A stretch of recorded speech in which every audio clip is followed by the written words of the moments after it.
श्री गणेशाय नमः। जय श्री कृष्ण। दोस्तों, स्वागत है आपका हमारे YouTube चैनल पर। आपको सुनाने वाली हूँ संपूर्ण गर्भ गीता। इस गीता में श्री कृष्ण अपने प्रिय भक्त अर्जुन के प्रश्नों के उत्तर देते हैं। गर्भ गीता में भगवान श्री कृष्ण अर्जुन को कर्म से बने जन्मों की व्याख्या करते हैं। वे बताते हैं कि किस प्रकार कौन से कर्म करने से आत्मा किस जन्मों को पाती है। गर्भ गीता वेद पुराणों की तुलना में भिन्न माना जाता है। गर्भ गीता में बताया गया है कि जरुदीक्ष क्या होता है, हरि ओम का क्या अर्थ है और जगन्नाथ कौन है। इस गीता में बताया गया है कि कैसे मनुष्य आत्मज्ञान को प्राप्त करता है, मोक्ष या मुक्ति प्राप्त करता है। गर्भवती महिलाओं को गर्भ गीता का पाठ सर्वोत्तम बताया गया है। इस गीता में श्री कृष्ण और अर्जुन का संवाद प्रस्तुत है। इस गीता में यह भी कहा गया है कि क्यों किसी की पत्नी जवानी में ही क्यों मर जाती है और क्यों पिता के पहले पुत्र मृत्यु को प्राप्त हो जाता है। इन सभी प्रश्नों के उत्तर इस गर्भ गीता में विवरण किया गया है। तो चलिए श्रवण करते हैं। गर्भ गीता की शुरुआत में अर्जुन भगवान से यही प्रश्न पूछते हैं कि आत्मा का पुनः पुनः जन्म क्यों होता है, इस जन्म में उसके क्या कर्तव्य होते हैं, किन पाप कर्मों के कारण यह जीवन में अनेक दुखों को पाता है और किन कर्मों के कारण वह जीवन में अनेक सुखों की प्राप्ति करता है और अंत में वह कौन सा मार्ग है जिसके द्वारा वह मोक्ष और मुक्ति को प्राप्त करता है, अर्थात वह आत्मा कब भगवान में ही लीन हो जाती है और उस आत्मा का जन्म मरण का सारा दुख समाप्त हो जाता है। परंतु जिसे मुक्ति नहीं मिलती उन्हें अलग अलग योनियों में जन्म लेकर अपने अच्छे और बुरे कर्म को भोगना पड़ता है। अर्जुन कहते हैं, हे भगवान, कृपया बताएं कि जीव जब गर्भ में आता है तो वह किस पूर्व कर्म के कारण आता है। हे मधुसूदन, प्राणी जन्म के पूर्व गर्भावस्थ को कष्ट भोगता है और जन्म लेते समय भी असहाय कष्ट पाता है। इसके उपरांत वह संसार में रहकर रोग पीड़ा भोगता है, उसे बुढ़ापा आता है, प्राणी की मृत्यु भी होती है। अस्तु प्रभु जी, कृपया यह बताएं कि वे कौन से कर्म हैं जो प्राणी को जन्म मरण से रहित बनाते हैं। श्री कृष्ण कहते हैं, हे अर्जुन, जन्म मरण का बंधन उन प्राणियों की नियति है जो संसार में लिप्त रहते हैं। ऐसे प्राणी संसार में अनुरक्त रहते हैं, अर्थात संसार के नश्वर पदार्थों से ही प्रेम करते हैं। वे सांसारिक वस्तुओं की कामना करते हैं। प्राणी संसार की माया पाने की चेष्टा तो करता है, परंतु मेरी भक्ति पर ध्यान नहीं देता। इसके कारण वह बारंबार और अनेक योनियों में जाकर जरा मरण का दुख उठाता है। अर्जुन कहते हैं, हे जनार्दन, सांसारिक मोह माया से मुक्ति तो बहुत कठिन है। माया चित्त हर लेती है। मन काम, क्रोध, लोभ, मोह और अहंकार रूपी विकार से गिरा मदमस्त हाथी है। तृष्णा रूपी शक्ति से प्रेरणा देती है। 5 विकारों में अहंकार प्रबल है जो कि प्राणी को नरक में ले जाता है। हे ऋषिकेश, इस मदमस्त हाथी को कैसे भस्म किया जाए? मन को भक्ति में लगाने हेतु क्या उपाय करना उचित है? श्री कृष्ण कहते हैं, हे धनंजय, जैसे मदमस्त हाथी को भस्म करने के लिए अंकुश की आवश्यकता होती है, उसी प्रकार मन को वश करने के लिए अभ्यास द्वारा ज्ञान प्राप्त करना आवश्यक होता है। भक्ति और ज्ञान बराबर अभ्यास करते रहने पर ही प्राप्त होते हैं। अर्जुन कहते हैं, हे मधुसूदन, आपके भक्ति के लिए कोई वन खंडों में जा रमते हैं और कोई बैरागी बनकर स्थान स्थान पर भ्रमण करते रहते हैं। हे प्रभु, कृपया बताएं कि आपकी भक्ति कैसे मिल सकती है। श्री कृष्ण कहते हैं, हे अर्जुन, मेरी खोज में वन वन भटकते सन्यासी अथवा स्थान स्थान पर जाने वाले बैरागी मुझे तब तक प्राप्त नहीं कर पाते जब तक उनके हृदय में मेरा निवास नहीं होता। तब अथवा वैराग्य का तो मेरी भक्ति पाने में बाधा डालता है। जटा धारण करने वाले अर्थात भस्म लगाकर बैरागी बनने मात्र से जीव मेरी कृपा का पात्र नहीं बन पाता। अहंकारी को तो मेरा दर्शन सुलभ ही नहीं होता। मैं शुद्ध हृदय वाले सतत अभ्यासी ऐसे जीव को मिलता हूँ जो काम, क्रोध, मोह, ममता और अहंकार से परे है। अर्जुन कहते हैं, हे माधव, प्राणी पंच विकार जनित प्रवृत्ति के कारण लौकिक जीवन नष्ट कर लेता है। हे मुरारी, कृपया बताए कि वह कौन सा पाप है जिसके कारण किसी व्यक्ति की स्त्री असमय मर जाती है। किन पापों के फल स्वरूप अल्पवायु में पुत्र मर जाता है। कौन से पाप के कारण व्यक्ति वीर्यहीन हो जाता है। कृष्ण कहते हैं, किसी का लिया हुआ ऋण नहीं चुकाने वाला पति पत्नी हानि का दुख उठाता है। उसी प्रकार किसी के धरोहर को न लौटाने वाले का पुत्र अल्पवायु में मर जाता है। किसी को सहयोग सहायता का आश्वासन देकर भी समय आने पर सहयोग न करने वाला वीरहीन होता है। यह सब भयंकर पाप है जो स्त्री पुरुष एकाकी भोगते हैं।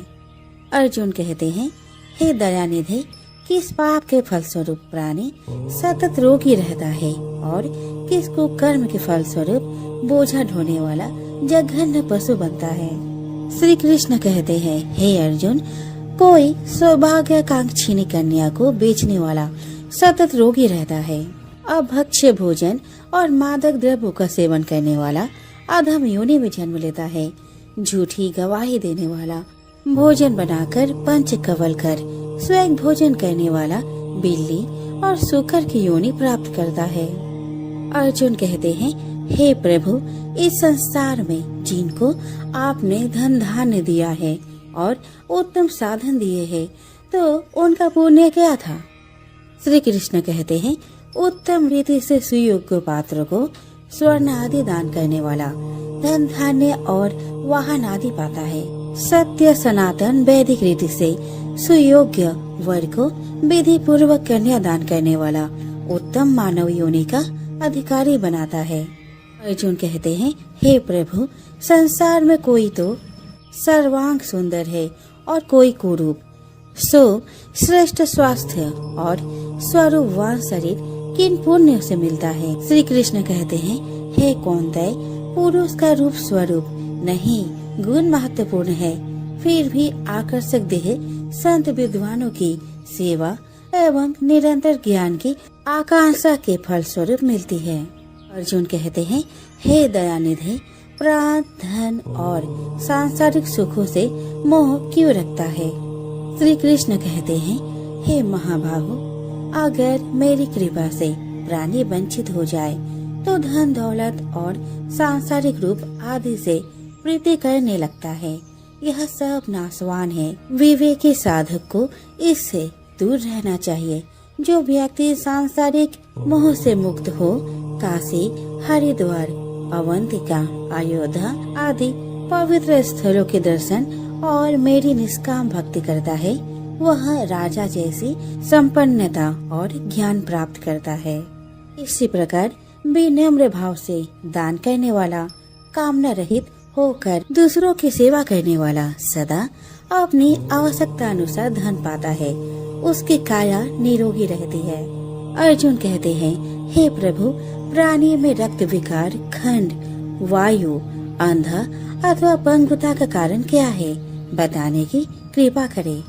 श्री कृष्ण कहते हैं, हे धनंजय, मेरी भक्ति से परे माया लिप्त नशे व्यसनों में रत रहने वाला, क्रोधी, रक्त विकार, आलस्य से डूबे, दरिद्र, सिर संयम रहित, खंड वायु जैसे रोग से ग्रस्त होते हैं, पतिव्रत धर्म का उल्लंघन करने वाली स्त्री और संयम रहित पति में पंगुता, ज्योतिहीनता आती है। अर्जुन कहते हैं, हे जगत गुरु, कृपया करके गुरु दीक्षा के विषय में कुछ बताए। श्री कृष्ण कहते हैं, हे कौन्तेय, तुम धन्य हो और धन्य है तुम्हारी माता। तुम्हारा ये प्रश्न संसार के लिए कल्याणकारी है। हे पार्थ, संयमी और इंद्रियों को वश में करने वाला कोई सिद्ध पुरुष जो इस भक्ति और परोपकार में लगा हो, गुरु रूप में धारण करे। अपने गुरु के मार्गदर्शन में मेरी आराधना कर व्यक्ति गुरु कृपा से मेरी भक्ति पाता है। ऐसे गुरु से विमुख प्राणी सप्तग्राम को मारने का पाप भोगता है। उसका मुख देखना भी पाप है। जैसे मदिरा भांड से सटा गंगा जल अशुद्ध हो जाता है, उसी प्रकार गुरुद्रोही गृहस्थ साधक की साधना निष्फल रहती है। ऐसे व्यक्ति कुकर, सूकर, काक आदि योनियों को पाता है। वह अजगर के समान आलस्य में डूबा तिरस्कार पाता है। अतः गुरु आज्ञा पालक, साधनशील, व्यसन रहित जीवन व्यतीत करना चाहिए। हे धनंजय, गुरु दीक्षा बिना साधक का उद्धार नहीं होता है। मेरी भक्ति की इच्छा करने वाले को गुरु धारण करना उत्तम है। जैसे नदियों में गंगा, व्रतों में एकादशी और जीवों में मनुष्य तन श्रेष्ठ है, उसी प्रकार साधक की सिद्धियों में गुरु कृपा श्रेष्ठ है। गुरु सेवा का फल असम्यक यज्ञ से भी अधिक फलदायी है। प्रसंग है कि साधु, गृहस्थ, इंजीनियर, अध्यापक, डॉक्टर, वकील, राजनेता, वैज्ञानिक ये सभी बच्चे के रूप में अपनी माता से ही जन्म लेते हैं और उन्हीं की गोद में संस्कार पाते हैं। अतः यदि माताएं शुद्ध संस्कारी होंगी तो बच्चे भी शुद्ध संस्कार प्राप्त करते हुए बड़े होंगे। पत्नी का काम है कि वह विवेक पूर्वक घर परिवार को चलाए। इस प्रकार परिवार सुधार के संदर्भ में स्त्रियों का बड़ा ही दायित्व है, इसीलिए उनका आदर आवश्यक है। आदर तो एक छोटे सदस्य का भी होना चाहिए। फिर गृहिणी, जन्मदात्री और संस्कार दात्री का आदर करना अत्यंत आवश्यक है। वृद्धों का शरीर बल लूट जाता है, परिवार पर उनका शासन भी धीरे धीरे हट जाता है। अतएव अधिकतम वृद्धों के मन में निराशा, रूखापन और असंतोष उत्पन्न हो जाते हैं। इसीलिए वृद्ध धीरे धीरे थोड़े चिड़चिड़े हो जाते हैं। उनकी थकी दृष्टि में चारों ओर सूनापन दिखाई देता है। अतः परिवार के स्वजनों का कर्तव्य है कि वे वृद्धों का पूरा सम्मान दे, उनकी सेवा और आदर करे। परिवार वाले वृद्धों को यह अनुभव न होने दे कि उनका उस घर में कुछ नहीं रहा। वृद्धों को ऐसा लगे कि परिवार वाले हमारे अनुगामी हैं। दूसरी बात, 10 दिनों बाद तुम भी वृद्ध हो जाओगे। जो आज वृद्धों की आवश्यकता है वही तुम्हें 10 दिनों के बाद चाहिए। अपने ही कर्मों के फल भोग सबको मिलते हैं। अगर तुम वृद्धों की सेवा किए रहोगे तो तुम्हें भी बुढ़ापे में सेवा मिलेगी। अपने को सेवा की आवश्यकता पड़े या ना पड़े, हम वृद्ध जनों की सेवा करें और उन्हें सम्मान दें। गृहस्थ और मठाधीशों का परम कर्तव्य है दरवाजे पर आए हुए अतिथि एवं अभ्यागत का यथा योग्य सत्कार करना। यह भारतीय नीति शास्त्र का नियम है। अभ्यागत गुरु के समान आदरणीय है। जहाँ अभ्यागत का आदर व सम्मान नहीं होता, वे परिवार तथा समाज उस जमीन की तरह उन्नतिहीन हो जाते हैं। अतिथि सत्कार से सुकीर्ति और संपत्ति बढ़ती है। जहाँ शाम को इकट्ठे होने पर अपने विचारों और बातों को एक दूसरे के सामने रखते, एक दूसरे के सामने पढ़ने पर गंभीर हो जाते हैं। एक साथ न भोजन करते और न बैठते हैं। समझ लो ऐसा परिवार एवं समाज का विघटन शीघ्र होने वाला है।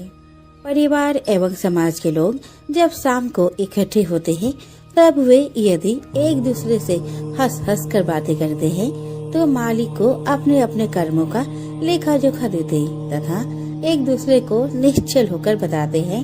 तब यह निश्चित समझा जाता है कि इस परिवार एवं समाज के लक्षण शुभ है। कोई व्यापार घाटे में चले तो यह कोई व्यापार नहीं। व्यापार वही सफल है जिसमें मूलधन तो बना ही रहे किंतु मुनाफा में निरंतर वृद्धि होती जाए। अधिकतम लोगों का यह व्यापार घाटे में ही चलता है। अधेर अवस्था में जो कुछ प्रसन्नता शेष है वह सब भी बुढ़ापे में काफूर हो जाती हैं। इस प्रकार मानव जीवन रूपी व्यापार निरंतर घाटे में चलकर अंत में इसका दिवाला पिट जाता है। बहुत कामना अहंकार प्राणियों से द्वेष, बात बात में क्रोध एवं द्रोह, असहनशीलता, कुछ भी घाटा न उठाकर थोड़े थोड़े में मुकदमेबाजी आदि करके लोग अपने जिंदगी को नर्क के जैसा बना लेते हैं। हंस हंस कर प्रसन्नता में जीने योग्य जीवन को ईर्ष्या, द्वेष, दुख, संताप में जल जल कर जीते हैं। सब भौतिक सुख सुविधाओं के पा जाने पर भी संसार के अधिकतम लोग निरंतर नरक में जीते हैं। ईर्ष्या, द्वेष, कलह, बेमनस्य, वेर, चिंता, मानसिक उलझन आदि से लोग निरंतर पीड़ित रहते हैं। मनुष्य के अंदर जितना स्वार्थ तीव्र होगा वह उतना ही राग द्वेष का शिकार होगा और ऐसा आदमी कभी शांत नहीं हो सकता। धन चाहे थोड़ा हो परंतु मन पवित्र हुए बिना जीवन में सुख नहीं मिलता। मन की पवित्रता के लिए संतों एवं सज्जनों की संगति और मन में शुद्ध और अच्छे विचार चाहिए। जीवन का आखिरी हिस्सा बुढ़ापा है। कहा जाता है कि अंत अच्छा तो सब अच्छा, परंतु दुर्भाग्य है कि अधिकतम लोगों का बुढ़ापा सर्वाधिक दुखपूर्ण हो जाता है। तो दोस्तों, यहीं पे मेरा ये वीडियो समाप्त होता है। आशा करती हूँ कि आपको हमारी ये वीडियो अच्छी लगी हो। जाते जाते मैं आप सभी को कहना चाहती हूँ, सभी को गर्भ गीता का अनुशीलन अवश्य करना चाहिए। साथ ही यह मान्यता भी है कि जो गर्भवती महिलाएं गर्भ गीता का श्रवण करती है उसका गर्भस्थ शिशु अच्छे संस्कार ग्रहण करता है। जन्म लेने के बाद वो आदर्श जीवन व्यतीत करता है। हमारी वीडियो को अंत तक सुनने के लिए धन्यवाद।